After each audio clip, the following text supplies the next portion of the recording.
Now that we understand the purpose of BuildOptiML, helping us interpret system health and system behavior from data, it is important to understand how this works in practice. BuildOptiML uses a data-driven model to learn how your system behaves based on historical data. This means the model does not assume anything. It learns directly from the data that you provide. Because of this, the quality and structure of your data are extremely important. A key concept to understand is this: the model can only learn from conditions that exist in your data.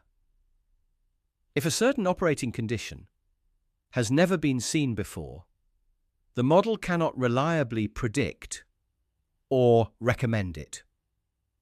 Let's take a practical example. If you want the optimizer to recommend a temperature set point between 23 and 25 degrees, your dataset must include operation within this range. In practice, this means we need to manually adjust the set point, step it up and step it down, and observe how the system responds. This allows the data-driven model to learn the relationship between set point changes and system behavior. However, in real systems, we cannot always make large adjustments immediately, as this may affect comfort conditions or system stability. So instead, we follow a gradual and controlled approach. We start by applying small, low-risk set point adjustments and collect the corresponding data. Using this dataset, we train an initial model to understand the system behavior. Next, we use the optimizer to generate recommended set points based on this model. These recommendations are then applied to the system, and new data is collected.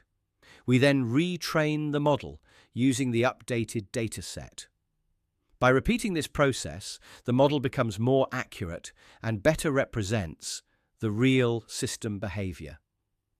This iterative approach allows us to continuously improve both the model and the system performance over time. In summary, the accuracy of the model depends directly on how well your data represents the actual operating conditions of the system.